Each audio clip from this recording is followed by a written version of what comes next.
سج گئی دوستو بزم نوری، ہم دلوں کو سجائے ہوئے ہیں۔ آج موسم آج موسم ہے کتنا سہانا، میرے سرکار آئے ہوئے ہیں۔ السلام علیکم ورحمۃ اللہ وبرکاتہ۔ الحمد للہ رب العالمین والصلاة والسلام علی سید الانبیاء والمرسلین، اما بعد فاعوذ باللہ من الشیطان الرجیم، بسم اللہ الرحمن الرحیم۔ اہدنا الصراط المستقیم، صدق اللہ مولانا العظیم۔ وقال الله تبارك وتعالى في شان حبيب المصطفى إن الله وملائكته يصلون على النبي يا أيها الذين آمنوا صلوا عليه وسلموا تسليما اللهم صل على سيدنا ومولانا محمد معالي الجود والكرم وآله وصحبه وبارك وسلم صلاة وسلام عليك يا رسول الله صلى الله تعالى عليه وسلم۔ الحمدللہ، اللہ کا بڑا احسان عظیم ہے کہ رب تبارک و تعالی نے ہمیں ایمان کی دولت سے سرفراز کیا، پھر اس پر مزید احسان یہ کہ اپنے حبیب کی امت میں ہمیں شامل فرمایا۔ آج یہ تقریب جو منعقد کی گئی ہے، یہ بزم نوری کا جو ہفتہ واری اجتماع ہے وہ بھی ہے، مگر ساتھ ہی میں محب گرامی عرفان بھائی کے والد محترم عمرہ شریف کے لیے تشریف لے جا رہے ہیں، اور ساتھ ہی ساتھ یہ مہینہ جو اپنے اختتام پر ہے، مگر سفر المظفر کو امام اہل سنت امام احمد رضا فاضل بریلوی رضی اللہ تعالیٰ عنہ سے نسبت حاصل ہے، اور آج 27 تاریخ تھی، 2 روز قبل پوری دنیا نے عرس امام احمد رضا کو بڑی جوش و خروش کے ساتھ پوری دنیا سنیت میں منایا گیا، اور میں نے چاہا کہ پھر یہ تمام چیزوں کو مرج کر کے ایک عنوان بنایا جائے اور اسی پہ گفتگو کی جائے۔ تو آج کا عنوان جیسے کہ آپ کو معلوم ہے کہ حاضری مدینہ اور امام احمد رضا، لیکن اب اس عنوان کے تحت گفتگو آپ کو سننا ہے، تو جو ماحول ہے اس ماحول میں سننے سنانے کا ماحول مجھے نہیں لگ رہا کہ ہر کوئی اپنی اپنی پرسنل گفتگو میں بھی مجھے نظر آ رہا ہے۔ یہ نہیں ہونا چاہیے، کیونکہ آج جو بات ہوگی وہ شروع بھی عشق سے ہوں گی اور انشاءاللہ ختم بھی عشق پر ہی ہوں گی۔ اس لیے میں پہلے اعلیٰ حضرت میں نعت نہیں پڑھتا ہوں، یہ تو شہنشاہ ترنم حضرات جو بیٹھے ہوئے سب ہمارے مولانا صاحب نے بھی پڑھی، میں نہیں پڑھتا کہ میری آواز ہی ویسی نہیں، یا کہہ لیجئے کہ میرے سینے میں اتنا زور ہی نہیں کہ میں ترنم سے کچھ پڑھ سکوں، مگر اعلیٰ حضرت کے چند اشعار اور ان کی تشریح انشاءاللہ پوری تقریر میں یہی ہونے والا ہے۔ ویسے بھی آج کیونکہ جب امام احمد رضا کی بات مدینے کے تعلق سے ہوں گی تو پھر عشق عشق ہے، تو پھر آپ کے اندر بھی وہ معاملہ ہونا چاہیے۔ میں نہیں کہوں گا بار بار کہ بولیے سبحان اللہ، اٹھاؤ ہاتھ، اٹھاؤ پیر، وہ میں نہیں کروں گا، لیکن انشاءاللہ عشق جو ہوتا ہے وہ سر چڑھ کے بولتا ہے، تو انشاءاللہ بولیں گا۔ امام اہل سنت فرماتے ہیں، سنتے ہیں کہ محشر میں صرف ان کی رسائی ہے۔ یہاں ایک سوال یہ پیدا ہوتا ہے کہ کیا اعلیٰ حضرت کو شک ہے؟ سوال یہ نہیں ہے، مطلع ہے یہ اس کا سوال قائم کیا اعلیٰ حضرت نے خود، کہ سنتے ہیں کہ محشر میں صرف ان کی رسائی ہے غر ان کی رسائی ہے لو جب تو بنائی، کیا بنائی نہیں ہے، وہ بن آئی یعنی مطلب کام بن جانے والا۔ شروع کروں، اس کو بھی رہنے دیتے، سب رہیں گے، 1 2 3 4، تو 4 یار کی نسبت سے یہ 4 ہو گئے۔ پاک پڑھے اللہم صلی علی سیدنا و مولانا محمد معادن الجود والکرم وآلہ وصحبہ وبارک وسلم۔ سنتے ہیں کہ محشر میں صرف ان کی رسائی ہے، غر ان کی رسائی ہے لو جب تو بن آئی ہے۔ اگر حضور کی رسائی ہے تو پھر ہم گناہگاروں کی بن آئی ہے۔ پھر فرماتے ہیں مچلا ہے کہ رحمت نے امید بندھائی ہے، یہ باندھنے والا ہے۔ مچلا ہے کہ رحمت نے امید بندھائی ہے، کیا بات تیری مجرم، کیا بات بنائی ہے، کیا بات تیری مجرم، کیا بات بنائی ہے۔ اور فرماتے سب نے صفے محشر میں للکار دیا ہم کو، سب نے صفے محشر میں للکار دیا ہم کو، اے بے کسوں کے آقا اب تیری دعائی ہے۔ کل قیامت کے دن سب کو معلوم ہے حضور شفاعت کریں گے۔ منظارہ قبری وجبت لہو شفاعتی، کہ جس نے میرے قبر انور کی زیارت کی اس پر میری شفاعت واجب ہے۔ سب کو معلوم ہے نا شفاعت حضور کریں گے، لیکن کل قیامت میں یہ ہوگا کہ یہ بات سب بھول جائیں، سب بھول جائیں گے۔ اور پھر کیا ہوگا، جب گرمی محشر سے پریشان ہو جائیں گے تو سب مل کر فیصلہ کریں گے چلو کسی سے مدد طلب کرتے ہیں۔ تو پہلے جائیں گے حضرت آدم کے پاس، حضرت آدم کہیں گے اذهبوا الی غیری، جاؤ کسی اور کے پاس، نفسی نفسی۔ پھر حضرت دیگر انبیاء اکرام کے پاس یگے بعد دیگر لوگ جاتے رہیں گے، سب کہیں گے اذهبوا الی غیری۔ اللہ نے اسی کو فرمایا، سب نے صفے محشر میں للکار دیا ہم کو، سب کہیں گے جاؤ خلیل و نجی مسیح و صفی سبھی سے کہیں نہ بنی، یہ بے خبری کہ خلق پھری کہاں سے کہاں تمہارے لیے، یہ بے خبری۔ سب کو یہاں علم ہے کہ حضور شفاعت کریں گے، لیکن وہاں بے خبری ہے، یہ بے خبری کہ خلق پھری کہاں سے کہاں تمہارے لیے۔ اور یہ کیوں پھر آ رہا ہے رب کہ جاؤ آدم کے پاس، جاؤ ابراہیم کے پاس، جاؤ ادریس کے پاس، جاؤ نوح کے پاس، جاؤ موسیٰ کے پاس، کیوں پھر آ رہا ہے رب؟ علامہ حسن فرماتے بس اتنا سبب ہے انعقاد بس میں محشر کا کہ ان کی شان محبوب بھی دکھائی جائے گا، سب کی بارگاہ میں بھیجا جائے گا۔ یہ بے خبری کہ خلق پھری کہاں سے کہاں تمہارے لیے۔ اور فرماتے ہیں کہ سب نے صفے محشر میں للکار دیا ہم کو، اے بے کسوں کے آقا اب تیری دعائی ہے۔ جب حضور کی بارگاہ میں پہنچیں گے تو حضور فرمائیں گے انا لہا، آؤ میں اسی لیے ہوں۔ سبھی کہیں گے قیامت میں اذهبوا الی غیری، میرے حضور کے لب پر انا لہا، میرے حضور کے لب پر انا لہا ہوں گا۔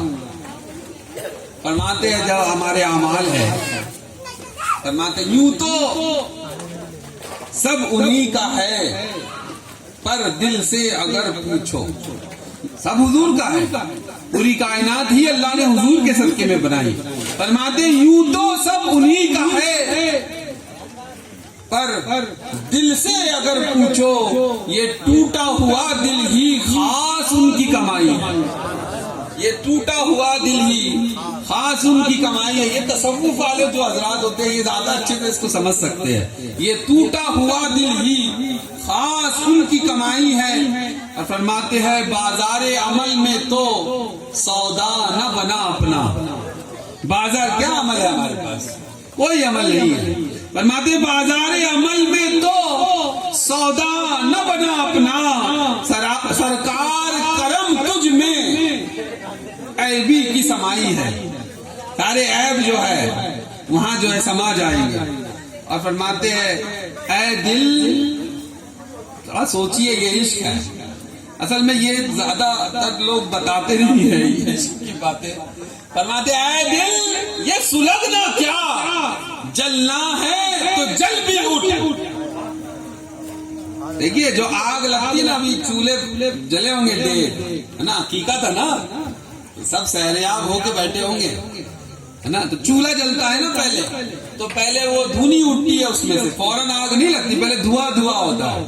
گیلی لکڑی رہی تو زیادہ دھواں ہوتا ہے، تو سلگانا پڑتا ہے. حالانکہ اپنے دل سے کہہ رہے ہیں اے دل یہ سلگنا کیا، جلنا ہے تو جل بھی اٹھ. دم گھٹنے لگا ظالم، کیا دھومی رجائی ہے، کیا دھومی رمائی ہے. پھر فرماتے ہیں، اب میں اس کو مختصر کر دیتا ہوں کیونکہ مجھے آگے بھی جانا ہے، بہت گفتگو کرنا ہے. فرماتے ہیں اے عشق تیرے صدقے جلنے سے چھوٹے سستے. اے عشق آگ جلاتی ہے، لیکن فرماتے ہیں اے عشق تیرے صدقے جلنے سے چھوٹے سستے، جو آگ بجھا دیں گی وہ آگ لگائی ہے. یعنی کل قیامت کے دن جہنم کی آگ کو بجھا دینے والی آگ جو ہے اس دل کے اندر لگی ہے، وہ بھی ایک آگ ہے. یہ امام احمد اللہ فاضل بریلوی کے کلام کی خاصیت ہے. فرماتے اے عشق تیرے صدقے جلنے سے چھٹے سستے، جو آگ بجھا دیں گی وہ آگ لگائی ہے. اور آج کا جو موضوع ہم نے لایا ہے، فرماتے ہیں طیبہ نہ صحیح افضل، مکہ ہی بڑا زاہد. طیبہ نہ صحیح افضل، مکہ ہی بڑا زاہد. ہم عشق کے بندے ہیں کیوں بات بڑھائی ہے، ہم عشق کے بندے ہیں کیوں بات بڑھائی. اب ساری دلائل دینے کے بعد پہلے سوال کیا تھا، سنتے ہیں کہ محشر میں صرف ان کی رسائی ہے. پورے دلائل اس نعت میں قائم کی. پھر فرماتے ہیں واللہ رضا، مطلع میں یہ شک کیا تھا، مطلع اب مقطع ہے. فرماتے مطلع میں یہ شک کیا تھا، واللہ رضا، واللہ صرف ان کی رسائی ہے، صرف ان کی رسائی، صرف ان کی رسائی ہے، صرف ان کی رسائی ہے. یاد رکھیے جو عاشق ہوتا ہے اور جس نے علم حاصل کیا، دیکھیے علم کے ذریعے ہی عشق کی منزلوں کو طے کیا جاتا ہے. بغیر علم کے اگر کوئی چاہے گا کہ وہ عشق کی منزلیں طے کرے تو یقیناً وہ کہیں نہ کہیں ٹھوکر کھا جائے گا. مگر جب علم کے ساتھ میں جب عشق کی منزلیں طے کی جاتی ہے تو زمانہ دیکھتا ہے کہ کوئی اپنے وقت کا جامی بنتا ہے تو کوئی اپنے وقت کا امام احمد رضا بنتا ہے. علم کے ساتھ میں ہو، علم کے ساتھ نبی اکرم نور مجسم صلی اللہ علیہ وسلم کی ذات اقدس جان ایمان ہے، جان ایمان ہے، ایمان کی جان ہے. عالم فرماتے ہوتے کہاں خلیل بنا کعبہ و مینا، لولاک والی صاحبی ہوتے کہاں خلیل بنا کعبہ و مینا. یعنی حضرت ابراہیم علیہ السلام نے کعبے کی بنیاد رکھی. ہوتے کہاں خلیل بنا کعبہ و مینا، لولاک والی صاحبی اس سب تیرے در کی ہے. اور پھر پیرما فرماتے ہیں کہ آگے ارشاد جو فرمایا اس کو سمجھیے. فرماتے مولا علی نے واری تیری نیند پر نماز، وہ بھی اثر جو سب سے اعلیٰ خطر کی ہے نا. جنگ خیبر سے واپسی میں نبی عصر کے وقت نبی اکرم نے عصر پڑھ لی تھی، حضرت علی نہیں پڑھے تھے. زانو پہ سر رکھ کر، حضرت علی کے زانو پہ سر رکھ کر نبی اکرم آرام فرما رہے. عصر کا وقت چلا گیا، بیداری ہوئی تو حضرت علی رضی اللہ تعالیٰ پریشان تھے، نماز چھوٹ گئی. تو آج ہم علی کا نعرہ تو لگائیں گے لیکن نماز نہیں پڑھیں گے. لیکن حضرت علی کی عصر چھوٹ گئی ہے، اطاعت رسول میں چھوٹی ہے، لیکن پھر بھی آپ غمگین ہیں. تو فرمایا کیا بات ہے علی؟ فرمایا رسول اللہ عصر نہیں پڑھی تھی. رسول اللہ نے اشارہ کیا، ڈوبا ہوا سورج نکل آیا، اشارے سے چاند چین دیا، ڈوبے ہوئے خور کو پھیر دیا، گئے ہوئے دن کو عصر کیا. یہ تابو تبا تمہارے حضور نے عصر کیا، نماز پڑھ لی. تو فرماتے مولا علی نے ہماری تیری نیند پر نماز، وہ بھی اثر جو سب سے اعلیٰ قدر کی کی ہے, قرآن کی نص یہی ہے کہ درمیان والی نماز کی حفاظت کرو. اور وہ مفسرین فرماتے ہیں اس سے مراد عصر کی ہے. عصر کی نماز چھوڑ دی رسول اللہ کے عشق میں. پھر فرماتے صدیق بلکہ غار میں جان ان پہ دے چکے, اور حفظ جان تو جانے فروز غرر کی ہے. غار ثور یاد کیجئے, وہ غار جس دن ہجرت فرمائی رسول اللہ نے, وہ غار جس کے اندر سانپوں کا بسیرا ہے, مختلف سوراخ ہے, سب کو بند کیا, ایک بچ گیا, اس پر اپنے انگوٹھا رکھ دیا, اور یہ سوچ کر کہ کوئی سانپ ایزا رسول اللہ کو نہ پہنچائے. اور وہ سانپ بھی دیدارے مصطفیٰ کا مشتاق تھا, ڈس لیا. اب درد کی وجہ سے آنسو نکلے. نیند رسول اللہ کی جب کھلی تو فرمایا کیا ہوا ہے صدیق؟ فرمایا رسول اللہ سانپ نے ڈس لیا. یا ظاہر سی بات ہے, سانپ کاٹے گا تو موت آئے گی. تو صدیق بلکہ غار میں جان ان پہ دے چکے, اور حفظ جان تو جان فروز غرر کی ہے. جان کی حفاظت کرنا تمام فرضوں میں افضل ہے, کیونکہ جب تک کہ جان نہیں رہیں گی تو عبادات اور فرائض تم انجام کیسے دو گے؟ جان کی حفاظت. تو تو نے انہیں جان دی, انہیں پھیر دی نماز, لیکن وہ کر چکے تھے جو کرنی بشر کی ہے. حضرت علی اور حضرت صدیق اکبر وہ کر چکے تھے جو کرنی بشر کی ہوتی ہے. پھر فرماتے کہ ثابت ہوا ان دونوں واقعوں سے, کہ ثابت ہوا کہ سارے فرائض فروع ہیں, اصل الاصول بندگی استاج بندگی. تو حضور کی ذات جان ایمان ہے. تو اب ظاہر سی بات ہے, جو ہمارے ایمان کی جان ہے تو اس سے عشق کا معاملہ بھی ویسا ہی ہونا چاہیے. یہی وجہ ہے کہ رسول اللہ کا عشق ہمارے وجود سے ٹپکنا چاہیے, ظاہر ہونا چاہیے. لیکن کیا وہ ہوتا ہے؟ کیونکہ آپ اگر سوچیں گے صرف مکھن ملیں گا یہاں سے, تو ایسا نہیں ہوتا. میں ہر تقریر میں کہتا ہوں کہ تھوڑا کڑو تو لایا ہوں, تھوڑا شہد ہے تو تھوڑا کڑو بھی لاتا ہوں, اس لیے کہ یہ قوم جو ہے شوگر کی مریض ہو گئی. آج ہم بہت سے لوگوں کو دیکھتے ہیں کہ وہ اس چیز کا خیال نہیں رکھتے کہ کعبۃ اللہ کدھر ہے. بہت سے لوگ تھوکتے وقت احتیاط نہیں کرتے اس چیز کا.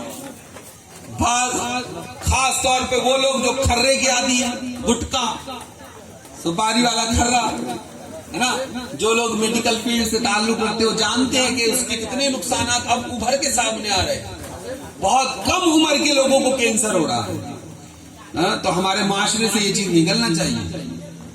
اور کہیں بھی تھوکتے ہیں, ادھر جاہے من ادھر تھوک دیا.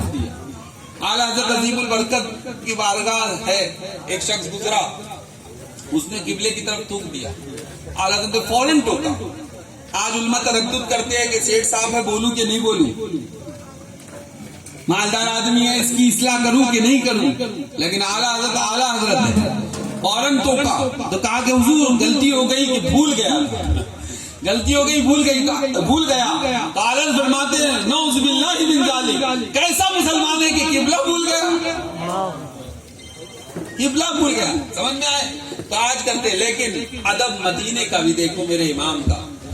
فرماتے ہیں آپ کے سوانح نگار کہ آپ نے کبھی زندگی میں قبلے کی طرف یا مدینے کی طرف یا بغداد کی طرف اپنا پیر نہیں فرمایا, نہ اس طرح بیٹھے کہ اس طرف پیر ہو جائے. یہ ادب ہے امام احمد رضا کا. کعبے کا ادب ضروری ہے, مدینے کا ادب ضروری ہے. اور قادری تھے تو غوث اعظم سے بھی ایسی محبت کہ غوث اعظم کے روضے کی طرف بھی کبھی پیر نہیں فرمایا امام احمد رضا. یہ ادب ہے, یہ ادب ہے. لیکن آج بے ادب لوگ ہیں, اور ان کا عالم تو یہ ہے کہ ہم نے اپنی آنکھوں سے دیکھا. میں بھی عمرے کو گیا تو سوشل میڈیا کے تھرو تو وہ تصاویر دیکھتے تھے, لیکن اپنی آنکھوں سے بھی دیکھا ان کے یہاں کعبے کا کوئی ادب نہیں ہے. وہ کدھر بھی پیر کر کے بیٹھتے ہیں. میں نے مطاف میں بھی لوگوں کو دیکھا کہ وہ کعبے کی طرف پیر کر کے بیٹھو. مطاف جہاں طواف ہوتا ہے تو اس کے آخری حصوں میں لوگ سب بنا کے بیٹھتے, تو وہ ان کا انداز وہی ہوتا ہے کہ وہ قبلے کی طرف پیر کر کے بیٹھتے. بلکہ آپ جب جو آداب آپ نے مدینے کے حاضری کے مرتب فرمائے, اس میں لکھا کہ جب بھی مدینہ جائے تو کوشش یہ کرے کہ حضور کے روضے کو پیٹ بھی نہ ہو, یعنی ایسا چلے اور جب چلے تو اس بات کو اپنے ذہن میں ہر وقت ملحوظ رکھے کہ کہیں میری پیٹھ نبی اکرم صلی اللہ علیہ وسلم کے روضہ مبارک کی طرف تو نہیں ہوتی. بتائیے اتنا خیال کون رکھتا؟ یہ عشق ہے امام احمد رضا کا. پھر اس کے بعد میں یہ ادب تھا. اب آئیے دوسری بات جو میں نے کہا کہ فرماتے طیبہ نہ صحیح افضل، مکہ ہی بڑا زائد. یہ ایک مسئلہ ہے کہ کعبہ افضل ہے، مدینہ مکہ معظمہ افضل ہے یا مدینۃ المنورہ افضل ہے. یہ ہمارے ہاں ایک اختلافی مسئلہ ہے. لیکن ہمارا جو موقف اس کے اندر ہے وہ یہ ہے کہ اس کے چند دلائل دونوں طرف سے ہے، مگر ہماری دلائل یہ ہے. فرماتے ہیں امام اہل سنت امام احمد رضا فاضل بریلوی رضی اللہ عنہ کہ وہ زمین کا خطہ جو نبی اکرم صلی اللہ علیہ وسلم کے جسم اقدس سے ٹچ ہے، سمجھ میں آ رہا؟ جو جسم میں اقدس سے جو خطہ زمین ٹچ ہے، آپ قبر میں آرام فرمائیں. قبر کا وہ حصہ جو آپ کے جسم اقدس سے ٹچ ہے، وہ حصہ کعبے سے بھی افضل ہے، حتیٰ کہ وہ عرش اعظم سے بھی افضل ہے. سبحان اللہ سبحان اللہ. سمجھ میں آیا؟ وہ اتنا افضل مقام ہے. اور فرماتے ہیں ایک جگہ کہ جب تک رسول اللہ صلی اللہ علیہ وسلم مکہ معظمہ میں تھے تو مکہ معظمہ افضل تھا. جب رسول اللہ ہجرت فرما کر مدینہ آ گئے تو مدینہ افضل ہے. طیبہ نہ صحیح افضل، مکہ ہی بڑا زائد. ہم عشق کے بندے ہیں، کیوں بات بڑھائی ہے؟ اور یاد کرو ابھی میلاد النبی آنے والی ہے نا، ابھی جان دکھ جائے ان قریب. تو کیا ہوا؟ جس صبح رسول اللہ صلی اللہ علیہ وسلم اس دنیا میں تشریف لائے تو بہت سے ایسے واقعات ہوئے جو خرق عادت کے عام طور پر نہیں ہوتے تھے.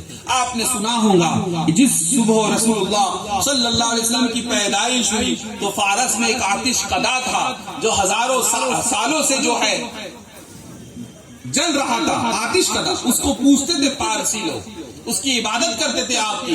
جس دن رسول اللہ تشریف لائے وہ آتش کدا بجھ گیا. اسے روشن کر کے رکھتے تھے وہ تیل دے کر، ایندھن دے کر، لیکن وہ بجھ گیا. لیکن اسی طرح یہ بھی مشہور روایات آپ نے سنی ہوں گی. شاہ عبد الحق محدث دہلوی رضی اللہ عنہ نے اس کو صبح ولادت مصطفیٰ جو ہے 3 جھنڈے لے کر حضرت جبریل آئے، ایک مشرق میں گاڑا، ایک مغرب میں گاڑا اور ایک کعبے کی چھت پہ گاڑا. اب اس کو تو اہل سنت والجماعت ہمارے لوگوں نے ایسا پکڑا کہ جھنڈا بس سمجھتے ہیں جھنڈا لگا دیں گے اور جلوس نکال لیں گے تو عید میلاد النبی کا حق ہم نے ادا کر دیا. تو کیا میرے حضور کی آمد کا صرف یہی مقصد تھا کہ جھنڈے لگا دیں؟ کیا صرف یہی مقصد تھا؟ نہیں. وہ آتش کدا کیوں بجھا؟ یعنی وہ آتش کدا بجھنے کے اندر یہ حکمت تھی کہ حضور بت پرستی کو ختم کرنے کے لیے تشریف لے آ چکے ہیں. آپ دیکھیے ایک مشہور واقعہ حضرت عبد المطلب فرماتے ہیں کہ جس دن میرا پوتا حضرت آمنہ کے گھر تشریف لایا اس وقت میں کعبے میں موجود تھا اور میں نے دیکھا کہ کعبہ مقام ابراہیم کی طرف سے حضرت آمنہ کے گھر کی طرف جھک رہا ہے. اور یہ ہوا کہ وہ جو 360 بت کعبے کے اندر موجود تھے وہ سب کے سب ان پر ایک زلزلہ طاری ہوا، سب کے سب اوندے منہ گر پڑے. تو اس کے اندر کیا پیغام ہے؟ یہ بھی تو رسول اللہ صلی اللہ علیہ وسلم کی آمد کا اس کے اندر ایک اعلان ہے کہ وہ بتوں سے پاک کرنے کے لیے کعبے کو تشریف لائے ہیں. اعلیٰ حضرت ایک جگہ فرماتے ہیں تیری آمد تھی کہ بیت اللہ مجرے کو جھکا اور تیری حیبت تھی کہ ہر بت تھر تھرا کر گر گئے. اور قصیدہ نور لکھا آپ نے، صبح طیبہ میں ہوئی بٹتا ہے باڑا نور کا، صدقہ لینے نور کا آیا ہے تارا نور کا. تو اس میں بھی ایک شعر اعلیٰ حضرت ارشاد فرماتے کہ ناریوں کا دور تھا دل جل رہا تھا نور کا. کعبہ نور ہے، کعبے کے اندر کعبے کو کعبہ جو ہے حضرت ابراہیم حضرت آدم علیہ السلام حجر اسود لے کر آئے، نشانی بن گئی. پھر وہ ایک زمانے تک لوگوں کی نگاہ سے اوجھل رہا. پھر حضرت ابراہیم نے دوبارہ اپنے بیٹے حضرت اسماعیل کے ساتھ اس کی تعمیر کی. اور وہ کس لیے تھا؟ وہ ایک سمت متعین کی گئی تھی. لوگ آتے اللہ کے گھر کی زیارت کرتے، طواف کرتے. تو اب 360 فٹ اس گیپ کے اندر وہاں پر موجود ہے. تو فرماتے ناریوں کا دور تھا. ناری سے مراد جہنمی وہ بت، کیونکہ قرآن فرماتا ہے وقودها الناس والحجارہ کہ جس کے ایندھن آدمی اور پتھر ہے. آدمی جہنم کے اندر جائیں گے، ایندھن بنیں گے اس کا. پتھر کیوں بنیں گے؟ تو مفسرین فرماتے ہیں یہ وہ پتھر ہوں گے جس سے بت بنایا گیا. تو ان کو بھی اللہ ساتھ میں ڈالے گا ان لوگوں کے کہ جن کو تم اپنا معبود سمجھتے تھے، آج تم بھی وہیں جا رہے ہو اور یہ بھی وہیں جا رہے ہیں. تو فرمایا ناریوں کا دور تھا، وہ 360 بت، اور دل جل رہا تھا نور کا. کعبہ نور ہے، اس کا دل جل رہا تھا. فرمایا تم کو دیکھا ہو گیا ٹھنڈا کلیجہ میں. کعبے نے جب دیکھا کہ حضور تشریف لا لیے اور یہ بت جو ہے آ جاؤں دے منہ گرے ہے، پھر پتہ ہے مکہ کے دن رسول اللہ نے اپنے ہاتھوں سے توڑا. اور کیا تلاوت فرماتے تھے؟ جعلت کو وضاحت الباطل، حق آ گیا اور باطل کو جانا ہے. سمجھ میں آیا؟ تو رسول اللہ تشریف لائے تو کعبے نے یہاں سجدہ کیا. سمجھ میں آیا؟ تو سارے پروانے جو ہے وہ کعبے کو سجدہ کرتے ہیں اور کعبہ جانے ایمان کو سجدہ کرتا ہے. سمجھ میں آیا؟ جس کے سجدے کو محراب کعبہ جھکی اس جبین سعادت پہ لاکھوں سلام. سمجھ میں آیا؟ تو اور فرماتے حاجیوں آؤ شہنشاہ کا روضہ دیکھو. کعبہ تو دیکھ چکے، کعبے کا کعبہ دیکھو. اور فرماتے غور سے سن تو رضا کعبے سے آتی ہے صدا. غور سے، یہ اعلیٰ حضرت کا عشق ہے. میں اسی لیے کہتا ہوں کہ اعلیٰ حضرت فرماتے جسے اپنے دل کے اندر عشق مصطفیٰ کو بڑھانا ہے وہ خوش لہن آوازوں میں نہ سن. اب خوش لہن سے مراد یہ ہے کہ وہ اچھی آواز میں پڑھنے والا ہو، یہ نہیں کہ وہ تھرکنے والا ہو. ادھر سے ہاتھ ڈالے اور پھر ادھر سے اور بولو سبحان اللہ اور بولو ماشاء اللہ اور وہ جو اسٹیج کو ہلاتے ہوئے نظر آتے ہیں وہ نہیں. خوش لہن جو ادب کے ساتھ ناچ سنا. آج ہمارے ہاں اس کا بھی فقدان پڑھتا جا رہا ہے. سید صاحب چلے گئے شاید، ہاں اس کا بھی فقدان پڑ رہا ہے کہ جو لوگ اچھے انداز میں نعت پڑھنے والے ہیں ان کی کمی ہو رہی ہے اور لوگ جو ہے گچھپوں کو جو ہے اپنے اسٹیجوں پہ جگہ دے رہے ہیں. اور ان کا عالم یہ ہوتا ہے، بڑی معذرت کے ساتھ کہہ رہا ہوں، حضرت بلاتے ہیں بڑے بڑے نعت خان اور جیسی نعت خانی ختم ہوئی ان کا پڑھنا ختم ہوا، اسٹیج سے غائب. واعظ و نصیحت سے ان کا کوئی دور دور تک تعلق نظر نہیں آتا. میرا بارہا کا مشاہدہ ہے، پہلے خوب پڑھیں گے اور مقصد جو ہوتا ہے ہر عبداللہ گڑ تھیلے میں وہ سب ہو گیا تو جیسے ہی مقرر بیٹھا چلے اپنا ہو گیا، ان کا کام ہو چکا. تو کیا ہمارے اسلاف نے نعت اس لیے پڑھی تھی؟ کیا ہمارے اسلاف نے نعتیں اس لیے لکھی تھی؟ ان کے تو گمان میں بھی کہیں یہ چیز نہیں تھی کہ اس سے دنیا حاصل کرنا ہے. وہ تو ان کا عشق تھا جس کی بنیاد پر وہ لکھا کرتے تھے، وہ پڑھا کرتے تھے.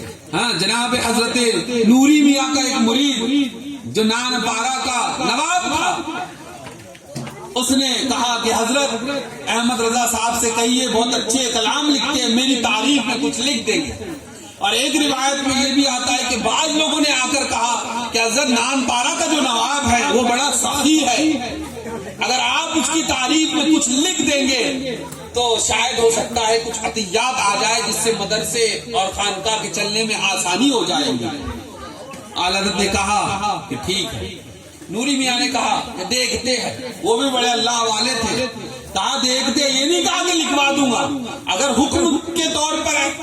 ابو الحسن احمد نوری فرماتے لکھ دو تو اعلیٰ حضرت لکھ بھی دیتے، لیکن وہ بھی جانتے تھے کہ امام احمد رضا کی شے کا نام ہے. فرمایا دیکھتے ہیں. اور جب امام احمد رضا کی بارگاہ میں کہا گیا کہ آپ کچھ لکھ دیجئے تو پوری نعت لکھی. وہ کمال حسن حضور ہے کہ گمان نفس جہاں نہیں، یہی پھول خار سے دور ہے، یہی شمع ہے کہ دعا نہیں. اور آپ تو تعریف لکھوائے نا میرے سے، رک جا میں لکھ کے دیتا ہوں کہ قیامت تک یہ کلام پڑھا جائے گا، تیری خوشو ہوگی، تعریف نہیں، تیری بے عزتی ہوگی. اور قیامت تک ہوئی. کیا لکھا؟ مکتے میں فرماتے ہیں میرے امام کروں مدح اہل دوال رضا. آج مالداروں کو جگہ دی جاتی ہے، اسٹیج دی جاتی ہے. سیٹ صاحب ہے بیٹھا لو ادھر لا کے، سیٹ صاحب ہے مالدار، اس کو لاؤ. پیر صاحب بھی آئیں گے تو مالدار کے گھر قیام فرمائیں گے.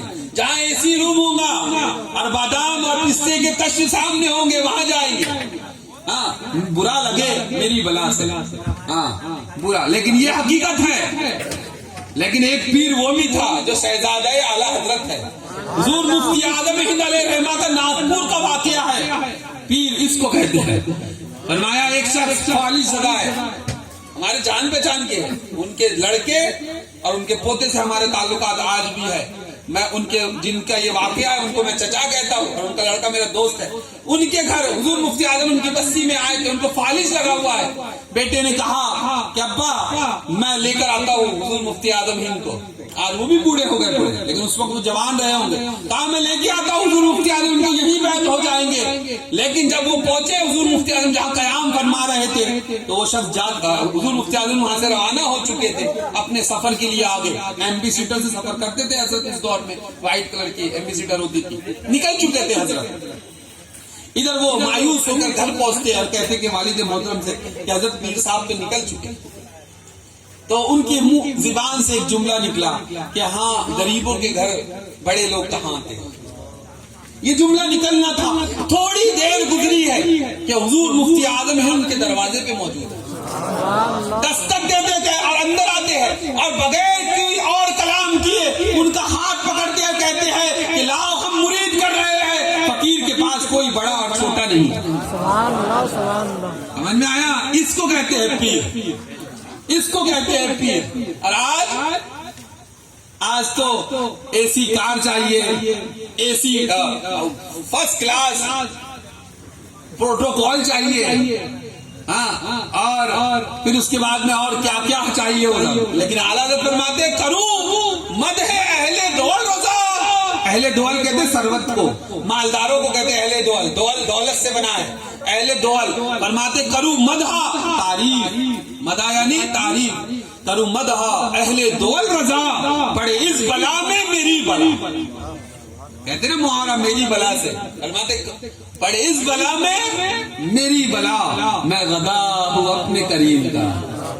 میں گدا منگتا, فارسی میں گدا یعنی منگتا. میں منگتا کس کا ہوں؟ اپنے کریم کا. میں گدا ہوں اپنے کریم کا, میرا دین پا رہے نہ نہیں. اس پہ بحث کر لوں تھوڑی گفتگو. پا رہے نہ, پارا کہتے ہیں ٹکڑے کو, نان کہتے ہیں روٹی کو. فرماتے میرا دین جو ہے روٹی کا ٹکڑا نہیں ہے.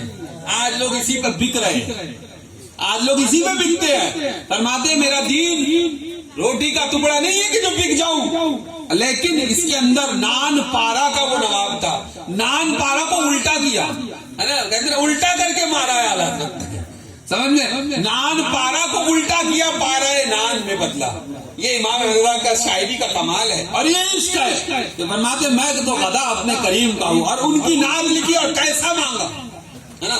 تیرے قدموں میں جو ہے غیر کا منہ کیا دیکھے, کون نظروں پہ چڑھے دیکھ کے طلبا تیرا. اور مانگیں گے منگتے جائیں گے, منہ مانگی پائیں گے. سرکار میں نہ لا ہے نہ حاجت اگر کی ہے, منگتا کا ہاتھ اٹھتے ہی داتا کی دین دی, دوری قبول و عرض میں بس ہاتھ پر کی ہے. یہ امام خدا ایسا مانگا. تو آج بتانا یہ چاہ رہا تھا, اہل سروت کی بارگاہ میں لوگ دوڑتے ہیں ہے نا, لیکن آپ سرکار تاج الاولیاء کو جانتے ہیں, اہل سروت ان کی بارگاہ میں دوڑتے تھے اور آج تک دوڑ رہے. وہ بنو ہے نا.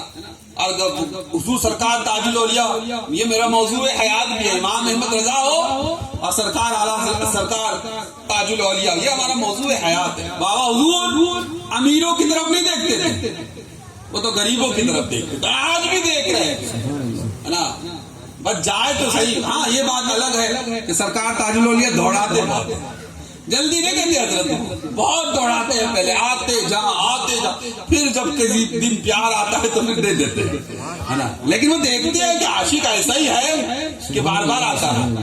سمجھ میں آیا؟ امام احمد رضا فاضل بریلوی رضی اللہ تعالی عنہ کا عشق رسول ایسا تھا کہ آپ کی قلم کے اندر جو شدت ہے وہ عشق رسول کی بنیاد پر, اس لیے آپ نے بخشا نہیں. فرماتے کل کے رضا, کل کہتے قلم کو, کل کے رضا ہے خنجر خونخوار برقبار, آدھا سے کہہ دو، آدھا یعنی دشمن، آدھا سے کہہ دو خیر منائے نشر ہے۔ حضور اقدس صلی اللہ علیہ وسلم کی بارگاہ میں حاضری کے اپنے ادب ہوتے ہیں۔ فرمایا میں کعبے کی طرف تھوکنے والی بات کر، پیر نہیں فرماتے، کبھی پیر نہیں فرمایا، نہ کبھی تھوکنے والوں کو روکا فوراً، اور ایک ادب سکھایا۔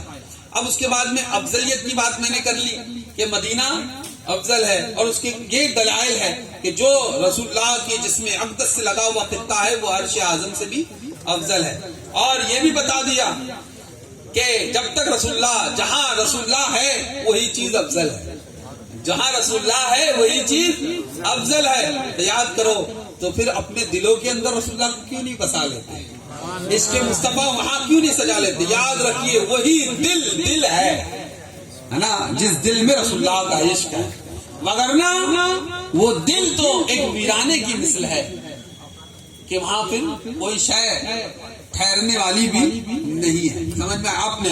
پھر اس کے بعد میں آپ دیکھیے کہ فرماتے ہیں ایک مرتبہ کسی نے سوال کیا کیا عورت مزار پر حاضر ہو سکتی ہے؟ اب آپ بولیں گے مولانا یہ موصوف سے تو بالکل ہٹی ہوئی بات معلوم ہوگی، لیکن میرے امام کا عشق دیکھیے، سوال کیا ہو رہا ہے؟ کیا عورت مزار پر حاضری دے سکتی ہے کیا؟ تو فرمایا ایک کتاب کے حوالے سے کہ فرمایا کہ حاضر ہو سکتی ہے یہ نہ پوچھ، بلکہ یہ پوچھ کہ جب وہ قبر کی زیارت کی نیت سے گھر سے نکلتی ہے تو اس پر اللہ کی اور صاحب مزار کی کتنی لعنت پڑتی ہے، یہ پوچھ۔ لیکن پھر یہ بات ہو گئی کہ نہیں جانا ہے، لیکن فرمایا صرف ایک جگہ ہے جہاں وہ جا سکتی ہے، ایک مزار ہے جہاں اسے جانا ہے، تو فرمایا وہ رسول اللہ صلی اللہ علیہ وسلم کی مزار اقدس، یعنی یہ مستثنا کیا نہیں ہوئے جب کیوں؟ پھر فرماتے اب بحث دیکھیے، سوال کچھ اور تھا، اب جواب دیکھیے۔ عشق والے جو ہوتے ہیں نا گھوم پھر کے وہیں آتے ہیں، عشق والے جو ہوتے ہیں گھوم۔ فرمایا کہ حاضری بارگاہ رسالت یعنی رسول اللہ کی بارگاہ میں حاضر ہونے کی چار نعمتیں حاصل ہوں گی۔ تو فرمایا وہ چار نعمتیں کون سی ہے؟ تو فرماتے ہیں کہ ادائے واجب ہوگا، کہ حضور کی بارگاہ میں حاضری دینا یہ واجب ہے۔ کیونکہ اس کے بھی اپنے پھر دلائل قائم کیے اعلیٰ کرتے کہ حضور فرماتے ہیں جس نے حج کیا اور میری زیارت نہ آیا تو اس نے میرے ساتھ جفا کی، یعنی مجھ پر معاذ اللہ ظلم کیا۔ سمجھ میں آیا؟ اور جس نے اللہ کے رسول کی ذات پر ظلم کیا تو گویا کہ اس نے اللہ ہی پر ظلم کیا۔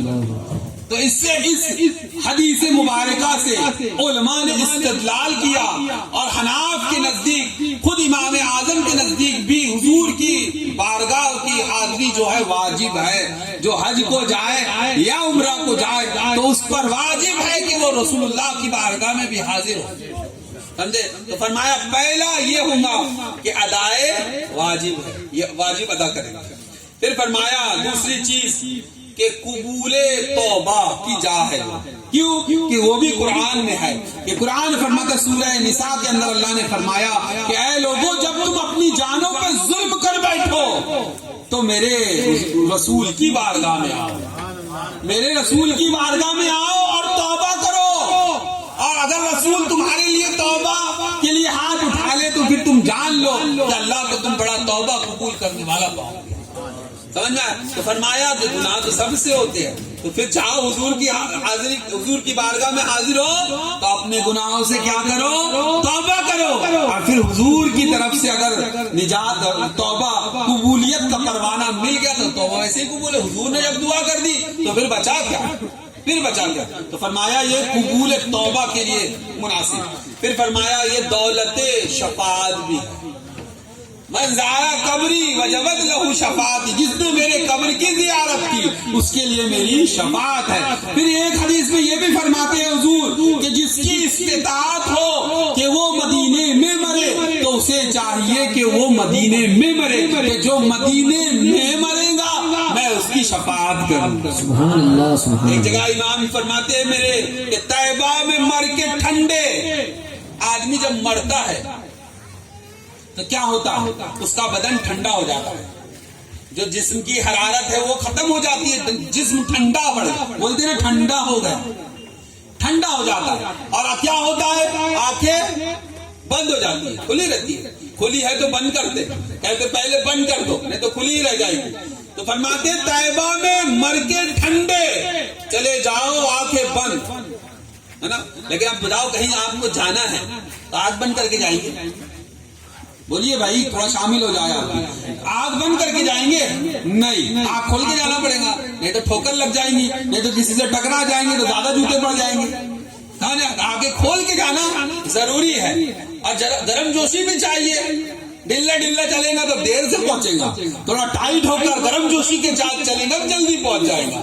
چلنے کے لیے گرم جوشی بھی چاہیے اور آنکھوں کا کھلا ہونا بھی چاہیے. لیکن میرے امام کا کمال دیکھیے، فرماتے طیبہ میں مر کے ٹھنڈے چلے جاؤ آنکھیں بند، سیدھی سڑک، سیدھی سڑک. یہ شہر شفاعت نگر کی ہے، سیدھی سڑک یہ شہر شفاعت نگر کی ہے. فرمایا کہ یہ تیسرا فائدہ ہوگا کہ دولت شفاعت.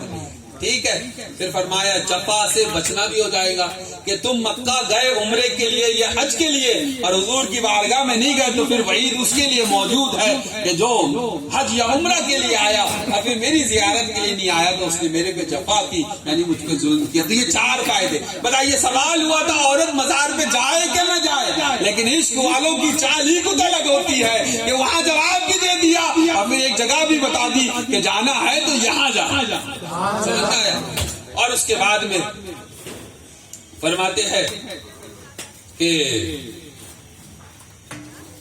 پہلے مدینہ جائے کہ پہلے مکہ جائے. اب یہ بھی ایک بحث کا موضوع ہے، نہیں سمجھ رہے آپ. لیکن یہاں بھی میرے امام نے بڑی پیاری بات کہی. انشاءاللہ سب جھوم جائیں گے. میں نعرہ لگانے کے لیے نہیں کہہ رہا، لیکن آپ کا عشق تازہ تازہ ہو جائے گا. جو امام احمد رضا نے اس کا جواب دیا، کہا کہ یہ بھی ایک بحث کا موضوع ہے کہ پہلے مکہ جائے یا پہلے مدینہ جائے. تو کہا اس میں بھی اختلاف ہے. بعض کہتے ہیں کہ پہلے مدینہ جائے اور بعض کہتے ہیں کہ پہلے مکہ جائے. لیکن فرماتے ہیں کہ میں یہ کہتا ہوں کہ پہلے مکہ جائے. کیوں؟ کیونکہ وہاں جائیں گے تو پہلے پاک و صاف ہو جائے اپنے گناہوں سے اور پھر پاک و صاف ہو کر پاک و صاف بارگاہ میں حاضری دے دیں. پہلے پاک ہو جائے اپنے گناہوں سے اور پھر حضور کی بارگاہ میں پاک و صاف ہو کر حاضر. کیا آپ نے وہ حدیث نہیں سنی کہ جس نے حج کی وہ ایسے ہی ہے جیسے آج اپنی ماں کے پیٹ سے. سمجھ میں آیا؟ تو ایک دم صاف ستھرے پاک و صاف ہو کر حضور کی بارگاہ میں جائے. اور جب پہلی بار اعلی حضرت نے حج کیا تھا 1878 میں، تب یہ نعت لکھی تھی، حاجیو آؤ شہنشاہ کا روضہ دیکھو، کعبہ کو دیکھ چکے کعبے کا کعبہ. لیکن یہاں ایک بات اور بتا دوں، جیسا ٹور والے کہیں ان کا دل وہ نہ ہو جائے کہ یار کبھی کبھی پہلے جو ہے مدینہ جایا جاتا ہے پھر اس کے بعد میں مکہ جاتے ہیں. تو اس میں جن لوگوں نے کہا یہ افضل ہے اس کی بھی اپنی ایک دلیل ہے. تو وہ فرماتے ہیں اس کی یہ دلیل ہے کہ حضور نے جو حج فرمایا ہے وہ مدینے سے مکے کی جانب فرمایا ہے، اس لیے پہلے مدینہ جائے اور حضور کی اس سنت پر بھی عمل کرے کہ مدینے سے مکے کا سفر کرے. یہ رسول اللہ کی ایک سنت ادا ہو جائیں گی. اس میں اس کو بیان فرمایا. سمجھ میں آیا؟ تو یہ عشق والے جو لوگ ہوتے ہیں نا ہر چیز میں رسول اللہ کا تعلق تلاش کرتے ہیں. سمجھ میں آیا؟ تو یہ ایک اور بات ہوئی کہ کہاں پہلے جائے. اس کے بعد میں نے آج بہت زیادہ پڑھا، تو جب میں زیادہ پڑھتا ہوں تو پھر وہ کہتے ہیں نا اوور فلو ہو جاتا ہے بہت کچھ. سمجھ میں آیا؟ لیکن یاد رکھیے وہ بارگاہ جس بارگاہ کا شرف جس کو حاصل ہو جائے اس کی اپنی معراج ہے. یاد رکھیے جب بھی جائے عمرے کو. اب تو عمرہ کا ایسا معاملہ ہو گیا ہے کہ وہ آسانیوں سے لوگ ڈر رہے ہیں، لیکن اس سے ایک نقصان بھی ہو رہا ہے. تو اس کی طرف توجہ بھی کرنا ضروری ہے. دیکھو بعض اوقات لوگوں پر حج جو ہے فرض ہوتا ہے، مال ہوتا ہے لیکن وہ پھر بھی حج نہیں کرتے بلکہ سوچتے عمرہ کر لیں گے تو فرض ہو گیا بس. یہ غلط میسج جو ہے عوام میں رائج ہو رہا ہے. یاد رکھیے فرض ہے تو وہ فرض رہے گا. استطاعت اس کے ساتھ میں ہے کہ استطاعت کے ساتھ میں حج ہے. سمجھ میں آیا؟ تو ایام الحج میں آپ پر اتنا مال ہے کہ آپ حج کر سکتے ہیں تو آپ پر حج فرض ہو چکا. اب عمرہ کرنے سے وہ ثابت نہیں ہونا تو، لیکن ہم نے دیکھا بہت سے مالداروں کو بھی جو بخیلی کرتے ہیں اور حج کو نہیں جاتے، کہتے عمرہ میں نپٹا لیتے ہیں. لیکن اس میں ایک سہولت دوسری یہ ہے کہ جس کی استطاعت ہی نہیں ہے، یعنی جس پر حج فرض ہی نہیں ہے، تو وہ کم پیسوں میں کم سے کم یہ کرے کہ وہ عمرہ کر کے اللہ کے گھر کو دیکھ لے اور نبی اکرم صلی اللہ علیہ وسلم کے روضہ مبارکہ کی زیارت کر لے. تو اس میں ایک فائدہ یہ بھی ہے، تو مالداروں کو چاہیے جن کی استطاعت ہے تو ان کو چاہیے کہ وہ پہلے حج کریں، اور جن کے پاس نہیں ہے تو عمرہ ان کے لیے اچھی چیز ہے، تو وہ جو ہے اس کو اختیار کر کے اس بارگاہ میں حاضر ہو جائے. لیکن ہم دیکھتے ہیں ایک عام چیزیں جو ہوتی ہے کہ لوگ وہاں جاتے ہیں اور مطاف میں کھڑے ہو کر سیلفی لیتے ہیں. اپنا خیال نہ رہے ایسی وہ جگہ جہاں دعائیں قدم قدم پہ قبول ہوتی ہے. میں کسی اور کی نہیں بات کرتا، میں اپنی بات کرتا ہوں. میں جب 19 میں اپنی فیملی کے ساتھ عمرے کو گیا تو وہاں بھیڑ بہت ہے، بچی بھی ساتھ میں تھی، تو ہم کوشش نہیں کرتے تھے کہ کعبے تک پہنچنا. لیکن ایک دن دروازے تک پہنچنے کی بڑی میرے اندر جستجو ہوئی. 2 دن بچے تھے، میں کہا آج جاتا ہوں. تو تھوڑی بھیڑ مجھے کم معلوم ہوئی تو میں نے کوشش کی، لیکن جیسے جیسے آگے بڑھتا گیا زمین میرے کو ایسا لگا کہ مجھ کو تنگ ہو رہی ہے اور سینہ دبنے لگا. استھما کا مریض ہوں، سانس لینے میں تکلیف ہونے لگی. بس 2 آدمی مجھ سے آگے تھے، میں تیسرے نمبر پہ کھڑا تھا اور وہ ہٹتے تو بس میں پہنچتا. میں لیکن ہمت ہار چکا تھا. لیکن میں نے کہا یا رب قدیر اتنے قریب بلا کر اب مایوس نہ لوٹا کہ میری ہمت جواب دے رہی تھی، سانس لینا مجھ سے ہو نہیں رہا تھا. تو میں نے دیکھا کہ میں جب زور سے تھوڑے الفاظ میرے تھے تو بازو میں ایک پاکستانی عالم دین تھے، وہ بہت مجھ سے بھی تھوڑے مضبوط تھے. انہوں نے سنا، وہ عالم دین تھے یا ایک عام آدمی تھے لیکن باشرا متشدد آدمی، اس نے سن لیا تو وہ مجھ سے آگے بڑھے. اور جب میں ہمت پوری ہاتھ جھکا انہوں نے میرا ہاتھ ڈالا پیچھے کی طرف ایسا، اور جو پکڑ کے مجھے کھینچا تو سیدھا میں کعبے کی دیوار کے پاس میں ہوں. میں پہنچ گیا اور میں نے کہا مولانا بہت بہت شکریہ، اللہ آپ کو جزائے خیر دے، اس کا بھی میں دعا نہ. لیکن میں نے دیکھا کہ بالکل دروازے کے نیچے ایک شخص ہے بہت رو رہا ہے. میں اس کو دیکھ کر کہ مجھے بھی رونا آ رہا تھا، لیکن میں بھی اس پہ رش کر رہا تھا. دیکھ کیا نوجوان ہے کہ رو رہا ہے بہت، اس نے رویا. لیکن میں دیکھتا ہوں کہ اس کا رونا رکا اور وہ پلٹا نکالا موبائل اور سیلفی لینا شروع کر دیا. میں نے کہا یہ کیا ہو؟ بتائیے اللہ نے آپ کو اتنی عظیم جگہ پہنچا دیا، تب بھی آپ کو یہ فکر پڑی ہے کہ لوگ میرے کو اوپر لائک کریں گے، کمنٹ کریں گے. یہ فکر پڑی ہے. لوگ جاتے ہیں، بہت کم افراد ہوتے ہیں ایسے جو وہاں پر جو ایسی خرافاتوں سے دور رہتے ہیں. لیکن اکثر کا حال ہم نے دیکھا کہ وہ اپنے فیس بک پر اسٹیٹس لگانے کے لیے یا واٹس ایپ پر اسٹیٹس لگانے کے لیے یا انسٹاگرام کو اپنی ان تصاویر سے مزین کرنے کے لیے فوٹو کھنچاتے ہیں. تو میں پوچھتا ہوں اے عزیزو، وہاں جا کر تم کو اس چیز کا خیال کیسے رہا کہ ہم کو یہ سب کرنا؟ نہیں سوچتے اس بارے میں، جبکہ فوٹو کے تعلق سے مسئلہ جو ہے مختلف بھی ہے ہمارے. بعض نے کہا تھا احتیاطی بہتر ہے کہ اس جگہ تو کم سے کم اپنے آپ کو روک لیتے، نہیں روکتے. اس کے علاوہ اعلیٰ حضرت عظیم البرکت فرماتے ہیں مواجہ شریف کے اوپر جو حرکتیں ہمارے یہاں کے لوگ کرتے ہیں، بحث و مباحثے میں مبتلا ہو جاتے ہیں وہ متوع سے یا گارڈ سے.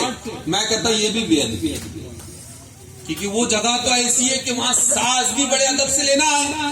اعلیٰ حضرت فرماتے ہیں کہ حاضری کیسے ہو مدینے کی؟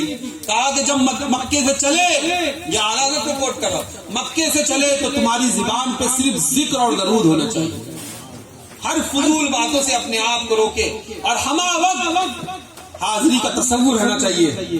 حاضری کا تصور رہنا چاہیے. کیوں؟ کیونکہ آپ اس بارگاہ میں جا رہے ہو جہاں کا ادب تو یہ ہے، اور وہ مقام ایسا ہے کہ 70,000 صبح ہے اور 70,000 شام ہے نا. اور وہ فرشتے جو صبح کو آتے ہیں وہ پھر ایک بار آئیں گے تو دوبارہ ان کو باری پوری زندگی میں نہیں ملنے والی. لیکن ہم فقیروں پہ کتنا کرم ہے کہ ہم جب چاہے اپنی استطاعت کے مطابق اس بارگاہ میں حاضر ہو سکتے ہیں. سمجھو تو کہا کہ درود و سلام، درود اور ذکر سے اپنی زبان کو تر رکھے جب تک مدینہ نہ پہنچے. اور فرمایا جب گنبد خضرا پہ نظر پڑے، جب گنبد خضرا پہ نظر پڑے تو پھر درود کے علاوہ کچھ نہ ہو، درود پڑھتے رہے تواتر کے ساتھ. اور فرمایا کہ جب آپ پہنچ جائے اپنے مقام پر تو ضروریات کے علاوہ کسی اور کام کو نہ کرے، صرف مختلف ضروریات سے فارغ ہو کر فوراً جو ہے نبی اکرم کی بارگاہ میں حاضری کی فکر اور فرمایا غسل کرے، نئے کپڑے پہنے، سرما لگائے، عطر سے اپنے آپ کو معطر کرے اور پھر اس ادب کے ساتھ ظاہر ہو کہ کسی سے گفتگو نہ کرے. یہ ادب ہے. اب کون اس پہ کتنا عمل کر پائے گا وہ ایک الگ بات ہے. پھر فرمایا کہ حاضر ہو جائے اور جو باب رحمت ہے جہاں سے داخل ہوتے ہیں، فرمایا وہاں سے جب داخل ہو تو نگاہیں نیچے ہو. اگر نہ مدینے کا ادب تو یہ بھی فرماتے ہیں کہ یہ مقام تو وہ ہے کہ جہاں بڑے بڑے بزرگوں نے پیروں کے بل چلنے کی بجائے سر کے بل چلنے کی تمنا کی. سمجھ میں آیا؟ یہ وہ مقام ہے. فرمایا کہ نگاہیں نیچی رکھ کے چلتے جائے اور جب موایا شریف کے سامنے پہنچے تو ادب کے ساتھ پیٹ نہ کرے، پیٹ نہیں کرنا، اور ادب کے ساتھ صلاۃ و سلام کا نذرانہ پیش کرے، سلام پیش کرے. اور فرمایا لیکن جو میں جس بات پر وہ تو پورے مراحل ہے، لیکن جس بات کی طرف اعلیٰ حضرت توجہ فرمایا کہ جالی کو ہاتھ نہ لگائے. آج بتائیے صرف ان لوگوں کو متووں کو تنگ کرنے کے لیے لوگ زبردستی ہاتھ لگانے کی کوشش کرتے ہیں. حالت فرماتی یہ بے ادبی ہے. جالیوں کو ہاتھ لگانے کے صحیح کرنا یہ بے ادبی ہے.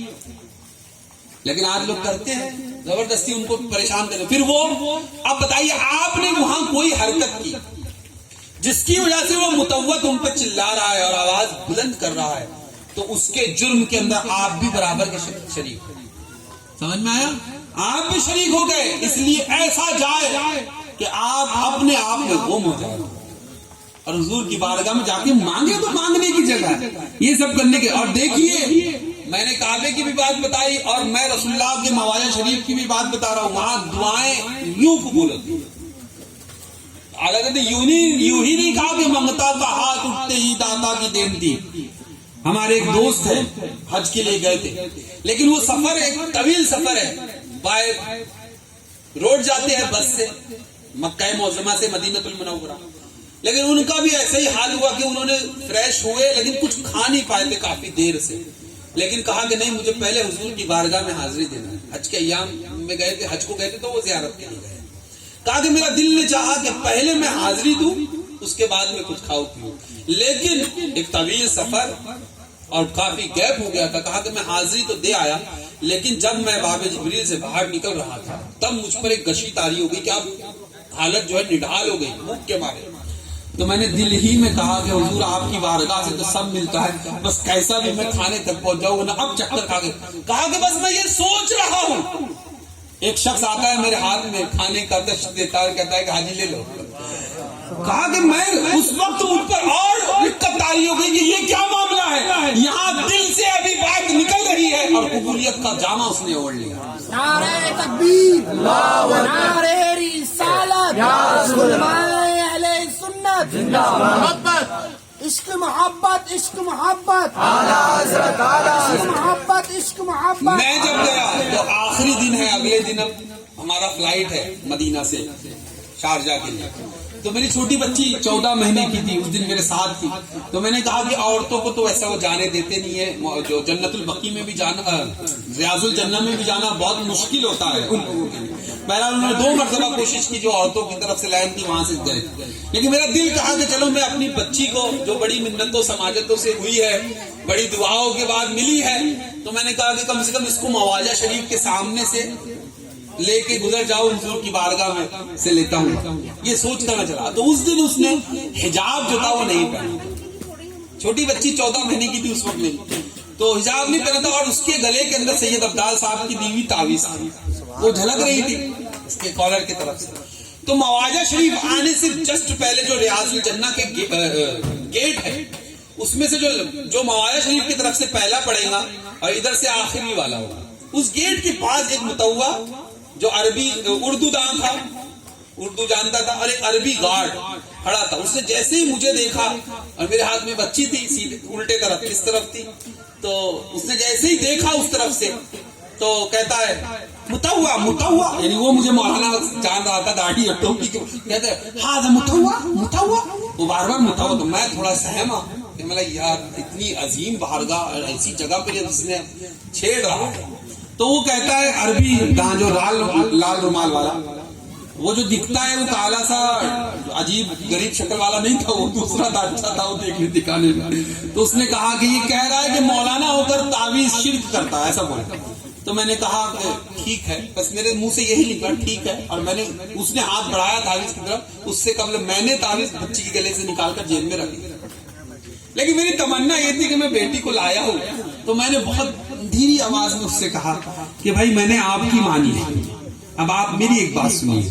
تو کہا کیا؟ مطلب میری بچی ساتھ میں ہے، میں چاہتا ہوں کہ ریاض الجنہ میں تھوڑی دیر اس کے ساتھ بیٹھ جاؤں.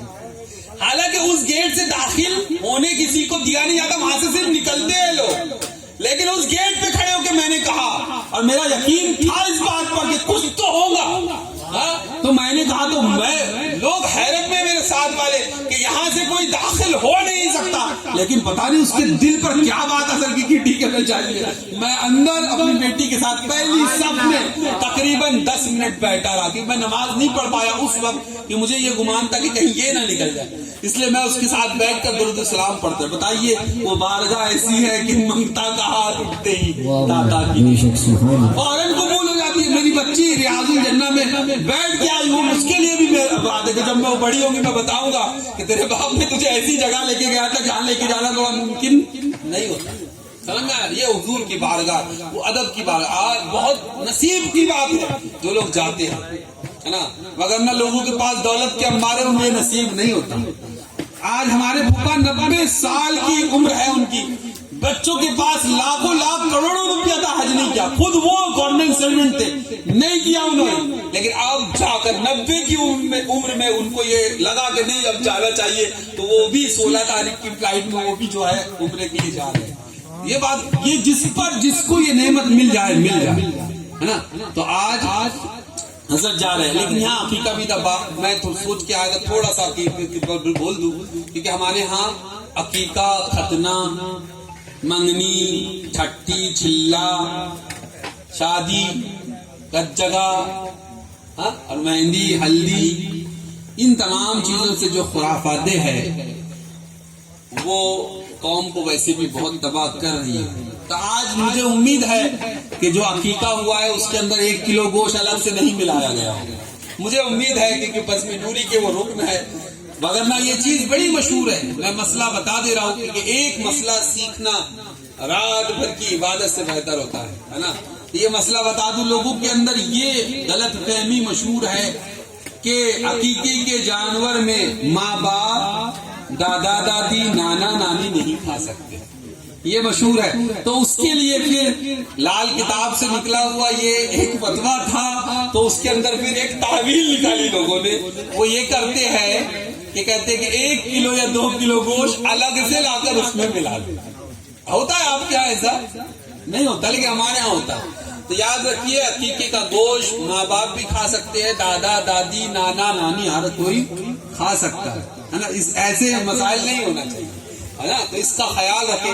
اور اس کے علاوہ یہ بھی عرض کر رہا تھا جو میں نے کل بھی عرض کی، اگر یہ محفلیں ہے تو محفلوں کا اپنا ادب ہوتا ہے. بزم نوری کے لیے یہ ڈوز ہے، اب آپ اس کو کس طرح لیتے ہیں وہ آپ کی سوچ ہے. اعلیٰ حضرت فرماتے ہیں کہ بزم کے اپنے آداب ہوتے ہیں. جب وعظ ہو رہا ہو تو آپس میں گفتگو کرنا یہ بے ادبی ہے. حتیٰ کہ موبائل دیکھنا ہے یا کسی اور معاملات میں، اس دور میں موبائل نہیں تھا، لیکن موبائل دیکھنا یا کسی اور معاملات میں ملوث ہونا یہ بھی بے ادبی ہے. فرماتے ہیں کہ جب واعظ ہو رہا ہو تو ہماتن غوش ہو کر اس کو سنیں. کیوں؟ اگر اس واعظ میں اللہ اور اس کے رسول کی بات ہو رہی ہے تو آپ پر لازم ہے کہ پہلے آپ اس کو سنیں. لیکن اگر آپ اس کی طرف توجہ نہیں فرما رہے ہیں، اس کا مطلب یہ ہے کہ آپ اللہ اور اس کی رسول کی گفتگو سے غفلت برت رہے ہیں، جو کہ ایک بڑے خسارے والی چیز ہے. ٹھیک ہے. تو بزم نوری جب سجے تو افراتفری کا ماحول نہیں ہونا چاہیے. اگر میں خطیب کے سامنے، جو خطیب واقعی خطیب ہو، پروفیشنل نہیں، پیشہ ور نہیں، جو واقعی کچھ سیکھنے اور سکھانے کے لیے آتا ہے، تو اگر اس کے سامنے دو بھی ہوں گے بیٹھے ہوئے تب بھی وہ واز کر ہی گزرے گا. کیونکہ اس کی وجہ یہ ہے کہ اگر واعظین یہ سمجھے کہ ان کے لیے مجمع اہمیت کا حامل ہے تو اس کا واز کوئی مطلب کا نہیں. اگر اس کو چاہیے کہ واعظین واز کر رہا ہے تو سامعین سے نعرے ہو اور سبحان اللہ اور الحمدللہ کی بہت ساری صدائیں اس کو بطور دعوت ملے تو یہ بھی اس کے لیے فائدہ مند چیز نہیں ہے. یاد رکھیے جو کہے جو سنے وہ جو کرے وہ سب کیا سب اللہ کی رضا کے لیے ہونا چاہیے. مقصد صرف یہ ہونا چاہیے کہ رب راضی ہو جائے, رب کا محبوب راضی ہو جائے. یاد رکھیے دنیا تو پھر اگر یہ راضی ہے تو پھر دنیا تو خود چل کے آ جائے.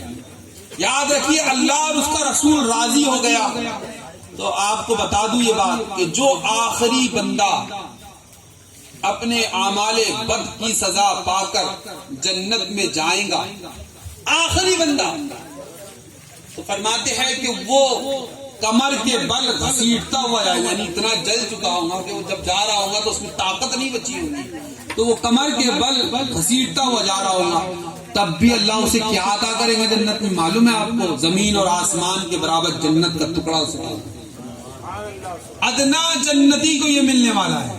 سمجھ میں آیا؟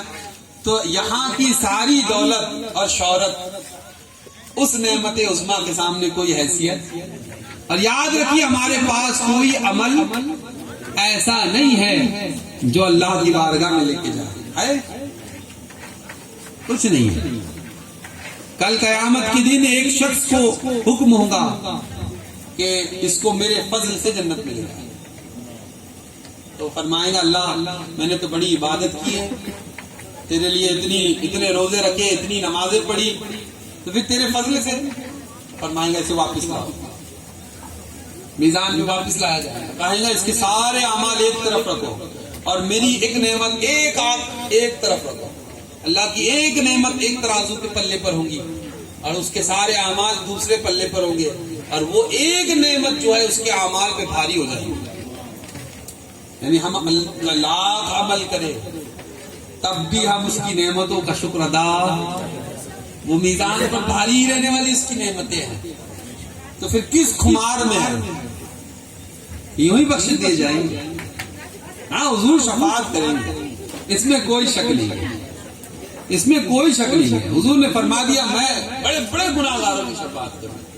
ہاں تو پھر قیامت میں یہ بھی تو ہوگا نا کل کہ گناہگاروں سے نیکوکار جو لوگ ہوں گے وہ بولیں گے لا تیری تھوڑے سے گناہ مجھے دے دے تاکہ میں حضور کی شفاعت کے ذریعے جو ہے جنت میں جاؤں. کیا ہی ذوق افزا شفاعت ہے تمہاری, واہ واہ قرض لیتی ہے گناہ پرہیزگاری. حضور کی شفاعت تو ہے, لیکن ہمارا تھوپڑا تو کچھ ایسا ہو کہ حضور کے سامنے شفاعت کے لیے جائے. کیا ہم ایسے ہیں؟ کیا ہمارے دل میں ہے ایسی کیفیت ہے؟ لوگ کہتے ہیں حضرت تصوف کس کو کہتے ہیں بتاؤ. میں کہتا میرے کو خود کو نہیں معلوم تصوف کیا ہے, کہ میں اس راہ کا سہ سوار ہوئی نہیں. لیکن میں جو ایک بات کہتا ہوں کہ تصوف کسی کو اگر سمجھنا ہے تو یوں سمجھے کہ جب حضور کا ذکر آئے اور تیری آنکھیں نم ہو جائے تو پھر تو سمجھ لے کہ تو تصوف کی راہ پر تو بھی ہے. یہ حضور کا ذکر آئے اور ہماری دنیا ہم سے نہ چھوٹے, بات حضور کی ہو رہی ہے, بات مدینے کی ہو رہی ہے, اور پھر ہم بات کیا کر رہے ہیں, ہم اپنے اس میں لگے ہوئے. ذرا سوچئے, اس بات پہ غور کیجئے کہ بزم ہو ایسی کہ لگنا چاہیے کہ پروانوں کی بزم, ادب کرنے والوں کی بزم ایسی کہ جیسے صحابہ اکرام رضوان اللہ تعالی علیہ مجمعین بارگاہ رسالت میں بیٹھتے تو ان کے سروں پر اگر پرندے بھی آگے بیٹھ جاتے تو وہ بھی ان کو بھی لگتا کہ ہم پتھروں پہ آگے بیٹھے. ایسی جنبش نہیں کرنا. سمجھ میں آیا؟ تو میں نہیں کہتا کہ آپ بھی اتنا کچھ کرو بزم نوری میں آ کر یا نیک محفلوں میں آ کر, لیکن ادب کو تم لوگوں کرو. سمجھ میں اس چیز کا خیال رکھیں. دوسری چیز, اپنے اندر انقلاب برپا کرو. جب آپ کے اندر ان محفلوں سے اگر تبدیلی رونما نہیں ہو رہی ہے تو پھر جان لیجئے کہ یہ ساری محنت آپ کی بیکار ہے. ماحول سازی ہو رہی ہے یا نہیں ہو رہی ہے؟ میں نے کل بھی یہ بات کہی تھی کہ لاکھوں روپے خرچ کر کے ایک بڑا جلسہ کرنا اور پھر اس کے بعد میں اس کا آؤٹ پٹ نہ نکلنا وہ کوئی اہمیت کا حامل نہیں ہے، لیکن چھوٹی چھوٹی محفلیں کرنا اور تواتر کے ساتھ کرنا اور پھر اس کا کوئی رزلٹ نکل آئے تو یقیناً وہ ہمارے لیے نجات کا ذریعہ ہے۔ سمجھ میں آیا؟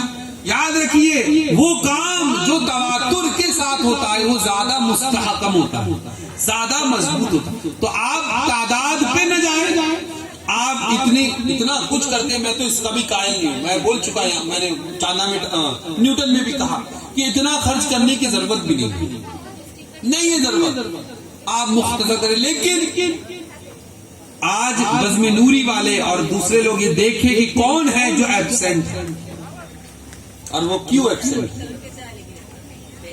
اس کے بھی اہتمام ہو۔ دوسری چیز اور ایک بات کہ ہم رسول اللہ صلی اللہ علیہ وسلم کے عشق کا اگر دم بھرتے ہیں تو وہ عشق ظاہر بھی ہونا چاہیے۔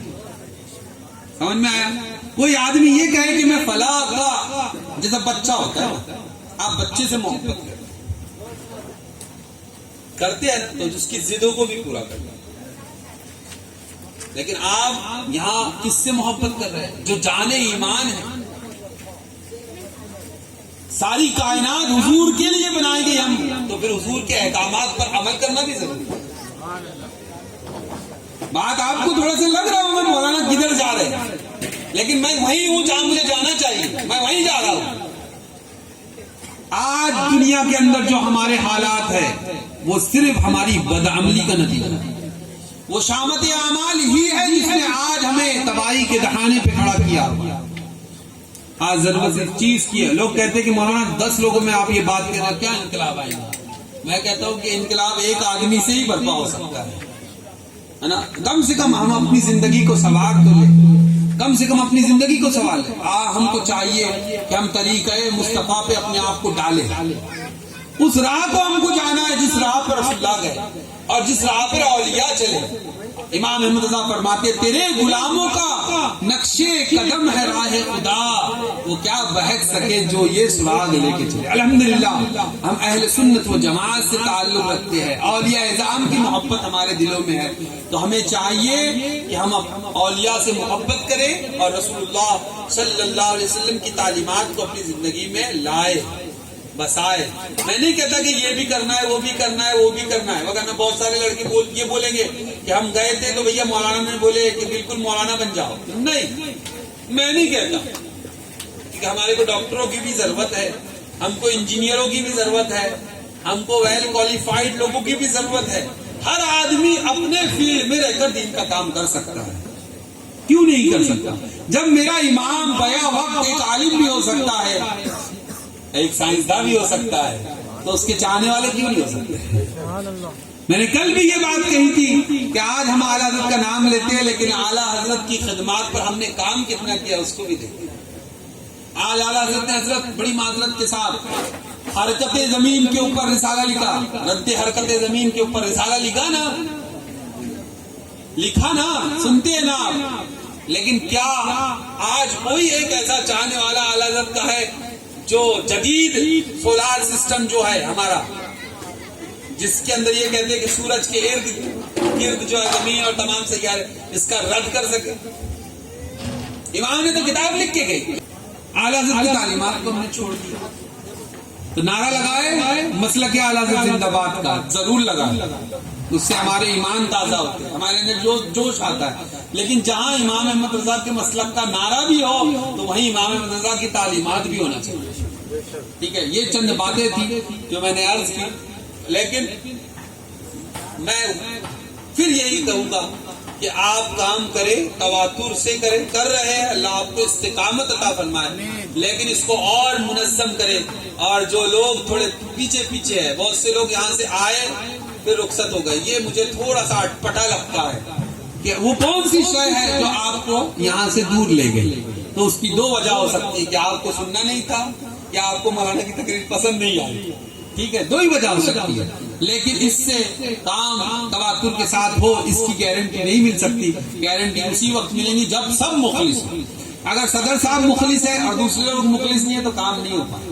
مخلص ہر ایک کو ہونا ہے. بس یہ چند باتیں ہیں. اللہ کی بارگاہ میں دعا ہے مولا کریم کہ ہم تمام کو صراط مستقیم پہ گامزد فرمائے, عمل خیر کی توفیق رفیق عطا فرمائے. اور ہم سب کو ابھی حضرت جا رہے ہیں حاجی عمرے کے لیے, انشاءاللہ وہ دور آئے کہ ہم سب مدینے جائیں. ارے آمین تو کہہ لیجیے, ایسے گھنٹے سب جائے ہے نا. جن کی استطاعت ہے وہ حج کو جائے, اور جن کی نہیں اللہ انہیں عمرہ ہی کے ذریعے سے اپنے حبیب کا در دکھا دے ہے نا. اور وہ جگہ تو ایسی ہے, ہاں علامہ حسن فرماتے ہیں جی کے مر کے جیتے ہیں جو ان کے در پہ جاتے ہیں. حسن مر کے جیتے ہیں جو ان کے در پہ جاتے ہیں حسن, اور جی کے مرتے ہیں وہ جو آتے ہیں مدینہ چھوڑ کر. سمجھ میں آیا؟ اللہ ہمیں مدینے کی حاضری نصیب فرمائے, بار بار نصیب فرمائے.